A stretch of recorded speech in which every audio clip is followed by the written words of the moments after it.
So first of all, welcome everybody. We have a special guest today as a member spotlight. Joining me today in Port Melbourne, Victoria, is Danny Smith. G'day, Danny. Graham, how are you? Thanks for having me here. Fantastic. Thanks so much for joining us. I know that you're a very, very busy man.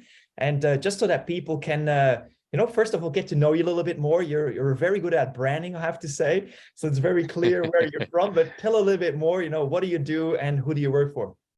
Yeah, sure. Thanks, Graham. So yeah, Danny Smith, I work at Sage Group, and Sage is a group of companies that supports industrial automation across a range of different sectors across the whole country. And my role at Sage is the head of business development. So I work with all of our customer-facing teams around strategy, business development, account management, and just in general, how do we work more closely with our customers to help grow the business and also support our customers to achieve their goals. That's so great. And I love that sort of really nice rap. You know exactly how to say it. Yeah.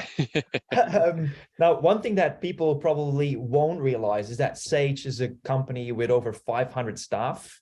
Working 700 now. 700. Yep. Doing what, 160 odd mil? We'll hit 200 this financial year. Oof. Yeah. You guys have been flying in business development. It is. We're going quick. Yeah, the growth is going probably faster than we were expecting, to be honest. So our front end team are doing an amazing job, and yeah, we're exceeding both the people we thought we would have at the company, but also the revenue that we're pulling in across our different customer segments and sectors. Big applause to you and the team. Is it fair to say that you're one of the youngest executives in the business? I would be, yeah. We've got some new state general managers that have joined the executive team that are probably about my age. But yeah, in general, I'd be one of only probably 2 or 3 that are under 40 in the executive team at Sage. So that's kind of a nice little feather in the cap, I guess, in some regards. Well, rightfully earned. I think it's one of those things that I've learned working with Sage, which I've done now for many, many years, is that you guys have a really good policy, which is a no DH policy, right? And it means then people have to walk the talk and actually be nice people to deal with. And so, look, I don't want to, sing your praises too highly, but I do say that you're definitely one of those younger leaders that stands out for good reasons. And, Thank you. I'd like to, for example, actually first have you share if there's 3 things that, kind of jump on your mind, because I didn't go in with any questions prepared. No. So spontaneity is something that I really value. And so if there's 3 things as a leader, a young leader in a very fast growing company that jump to mind for you that have helped you in your career, what would it be? The top 3. The 3 things that have helped me as a leader? Yeah, so as you were writing, I guess the things that jumped out to me, so feedback's always been really important to me, and timely feedback. So I actually have said to my leaders over my career, I don't need to hear what I'm good at. I know what I'm good at. So I want the constructive feedback. I want the feedback that helps me get to the next role, helps me close any gaps that I may have in my own personal development, and helps me potentially improve things that might be doing well, but we could do a lot better with that feedback. So feedback's been something that's really been important to me, both from my leadership, but also to my team around me. Because I think a lot of people do thrive off the good feedback, but I think we only improve when we get the constructive feedback. And I do mean constructive, not negative feedback, and not feedback that's just nasty or anything like that, but very much, you did it like this. If you consider doing it this way, it may be received differently. So that one's one, which also kind of leads then into the second one, which is around, I wrote down honesty, but for me, it's more about doing what you say, and being, feedback's one part of it, but if you don't follow through, if you ask for feedback and then don't action it, if you work with your team and say you'll get something done and you don't, very quickly the team, the rapport, the honesty drops out, and then people won't want to work with you, which is our customers as well as our internal customers, as well as our team. And the third one then, which is tightly connected, is really just around the mentoring. One thing I've really enjoyed changing roles 2 years ago into this head of business development role was something I wasn't expecting, but my favorite part about work right now is the mentoring and the coaching and helping people become better. And I love business development, and that's been my career for about 10 years. But it's actually the thing I enjoy most at Sage is actually working with our internal people and coaching, training, helping them close their own gaps, looking at different training options, which we've obviously worked with yourself, and making sure that people feel challenged and recognized and that there's a career for them both here and at, outside of Sage, through that mentoring support that I can provide. Fantastic. Love it. Love it. Thanks so much. Obviously, you're originally an engineer by trade. Yeah, that's right. Mechanical engineer, came out of the automotive industry. Yep. And now, how many people are you looking after in the team as a head of BD? Yeah, sure. So when I joined 5 years ago, there was 2 business development managers, including myself at the time, and we now have 10 across the company. So 10 business development managers. We have some other sales people in different type roles. So we're in our embedded expertise business, there's sales people, and we also have account managers that work, with our customers as well. So yeah, but 10, I guess, in my BD community that we call it, would be the people I'm most closely connected with. Fantastic. That's already a sizable team indeed. And yeah, one thing that I love with Sage is that you guys really get it, that anyone who's client facing has an opportunity to create new business and definitely help more people with their solutions. And so over the years, I don't know how many, but it's probably about 75 odd people that we've been working with there. Could you just let us know a little bit, like from your experience, what you really value as a head of BD, that you wanted to empower your people with, so that when they're in dealing with clients, that they can be more successful? Yeah, definitely. And there's probably a whole heap of things we could talk about here, because I've broken down the way we deal with our customers into 3 like really basic high level categories. So level 1 is where everybody at the company needs to understand a little bit about Sage and the types of services we can offer in the different sectors and brands and types of offerings like our workshop or cybersecurity. And they don't need to sell anything or recommend anything, but they need to recognize that Sage can support the customer and just connect the right person from Sage to the customer when they hear that the customer needs support. And a lot of people are very uncomfortable with the word selling or sales. And so we're not saying you need to be a salesperson. You just need to recognize that we could support your customer. And I do think everybody at Sage wants to be supporting their customer. They're proud of the work they do. They're proud of the quality that they deliver. And what we're saying is we can help you continue to be proud with your customer by connecting them to the right person at the right time to solve their problems. So that's kind of the first level. Our second level is then probably more of the very senior engineers, the project managers, and they don't necessarily need to, again, influence, change, get more of the offerings and those sort of things, but they need to recognize when a customer needs help that we can support the customer, and also that what the differentiators are that Sage can bring from our competitors, and ask really good open-ended questions so that we can understand better what the customer is trying to achieve. Because at the end of the day, a tender normally has 60, 70, 80% of what they want in there. But with a couple of good questions, you can really find out that a whole chapter is that's the thing they really want, and these are the other things that they wrote in there. So just good questions to identify what the customer really wants to achieve, their biggest pain point, their biggest problem, their biggest concern, and where Sage is different to our competitors.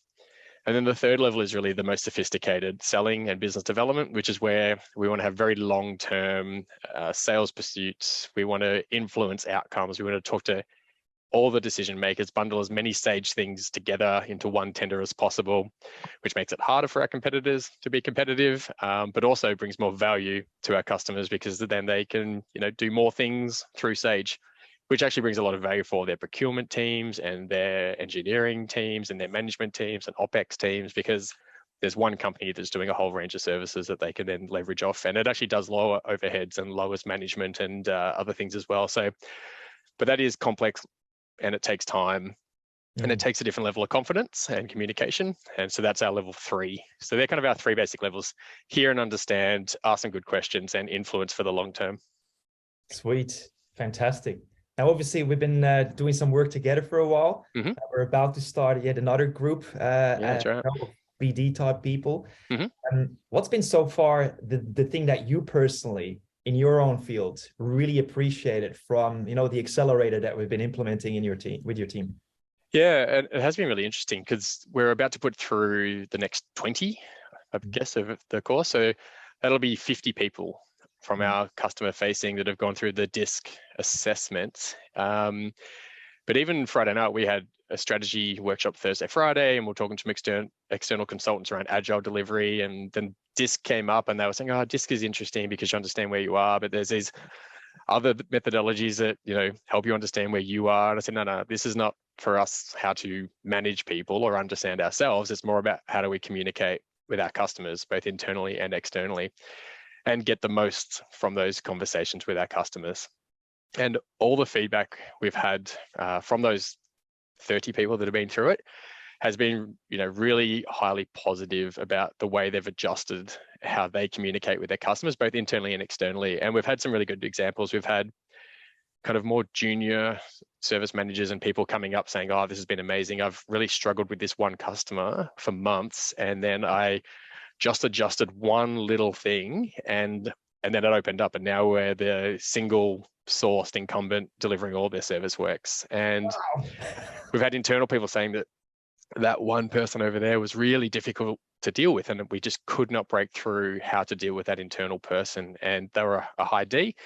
And so we've adjusted this and we're talking about results and outcomes and, those very strong focused ways of doing it. And after one meeting, we're now on the same page and we have a plan and we know what we're going to do here. So getting real world examples, both internally and externally, about just how to communicate and how to adjust the way you communicate to get the most out of those conversations, which has been fantastic, which is why we're, continuing to put people through the program, because people have been happy with the outcomes.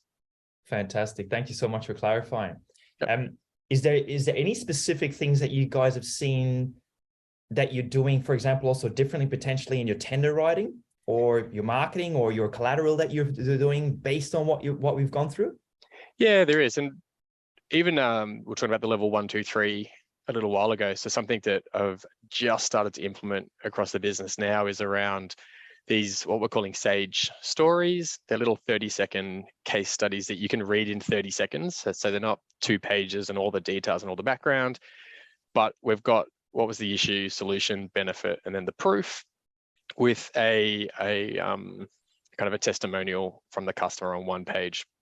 And it starts to hit basically the 4 sides of the DISC methodology. We've got an outcome for the D, and we've got kind of the customers and all that, the colors are right and for the I's, and we've got the testimonial for the S, and then we've got the key benefits in percentages or dollars for the C's. And so we've got, even our internal communications, we're making sure that we're hopefully hitting all of those people on there so that everybody can get something out of it, because I wouldn't necessarily be as interested in the C type communications, because that's not my style. But having testimonials and having it look right and talking about outcomes, would be where it ticked the boxes that I'd be looking for. So yeah, it has. We've had marketing, business development, heads of, project managers, general managers, service managers all go through this, and they're all communicating differently because of it. Fantastic. And kudos to you guys for, freeing up the people and making the investments associated with it. Because you guys are busy, fast growing, pulling people away. It's not easy, but you guys are doing it nonetheless. And I think that comes back to your point earlier about mentoring and giving people the tools, right? So that their life is easier. Yep. I mean, one thing that's always great at Sage is one of the biggest, not complaints, but one of the biggest issues people have is they always want more training, which is a great culture to have at Sage. So people want more all the time. So engineers want more time to train. And so, yeah, having training available to people, they always want it. It's like you said, finding the time to fit it into their busy lives, and they're all chargeable and billable. And so if we can find the right training packages, they're always really keen to jump in and learn. That's awesome. Yeah. What's next for you? Actually, for you in your career, where are you heading? Yeah, I'm not really sure, to be honest. It's I did technical engineering for 10 years, realized I was better at business development probably than engineering. and then kind of got to this level, like at the exec level, or got to the head of role, maybe quicker than I was expecting. And so I'm not a New Year's resolution kind of person, but for one of the first times this year, I did set some goals around what I was trying to achieve in general. And one of them was just by the end of this calendar year to understand what the next role should be. So not to be in that role, but to have identified what could be next. Because actually, I'm not sure. There's a whole range of different paths right now I could go. And yeah, I genuinely don't know. The good thing from Sage point of view is we are growing so quickly. Our revenue and our people are changing rapidly. We've added 2 new businesses to the group over the last couple of years that are SaaS-based models so that they can scale quickly. You know, we're looking at changing geographical locations. We're looking at adding more offerings and capability. So the frustrating and exciting part is that I don't know what's next at Sage, but I do love working here, and the company, the culture, the vision, the strategy, all those sort of things is what I align to. So I think it'll be here. Couldn't give you any more really clear direction on what it might actually be. Okay. Yeah. Obviously, you live in Victoria right now. Yeah. Any potential move flagged? I don't young think family? Yeah, I don't think so. I think maybe 5 years ago we might have been more willing, but my daughter started primary school 6 weeks ago. My son's settled in daycare, so I don't think so. Nothing's ever a no, but with our families, both my wife and my families are so close, our friendship networks, our kids' friendship networks, it'd have to be a pretty exciting opportunity for me to consider it, because it wouldn't be money. It'd have to be something else that was exciting enough to consider it. Fantastic. Yeah. Well, I love what you're about. And maybe as one last question here. Yeah, sure. For somebody who's maybe like you, who's been in a different sort of education, different career, like engineering, and now they kind of felt that, you know what, I actually like working with people. I like really potential, moving into a sales or BD role. Yep. What sort of advice would you give somebody at that level, at that point in time?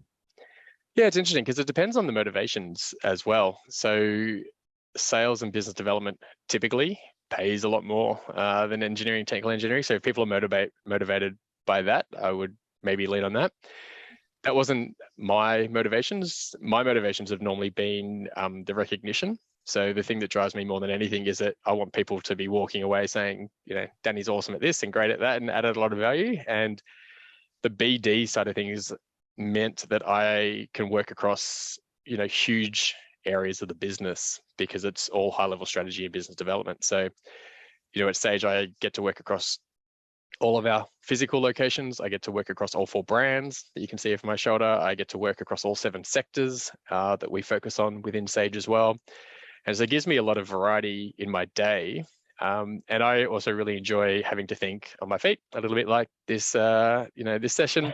and I really enjoy that, like having to think on my feet and come up with the answer. So in BD, it very much is that you don't typically know what you're going to be talking about. Any customer meeting could go, certainly at Sage, 100 different technical offerings. And, so if you like that variety, it's certainly something that business development can bring, because you never quite know where it's going to go. So I'd probably come back to, if someone was in a technical role or a different industry, it'd be looking at what their motivators were. But certainly if it was around people, variety, leadership and influence, and potentially on the person around the money, would be some of the things I would probably have a chat to them about. Great stuff. And by the way that you explained that clearly shows where you sit on the disc. Yeah.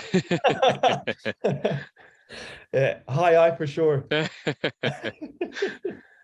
Who likes variety, people, and that sort of stuff, which is, by the way, selling. I firmly believe that BD and sales, it's a noble profession as long as you look after the people that you're trying to help.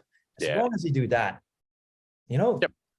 if they got a problem and you know that you got the answer for it, or you know that your business has the capability to address it and solve it for them, you know what? It's fair exchange, that they give you the money in return. And that's what sales and business development is all about. So I love it. So do you, clearly. Not just that.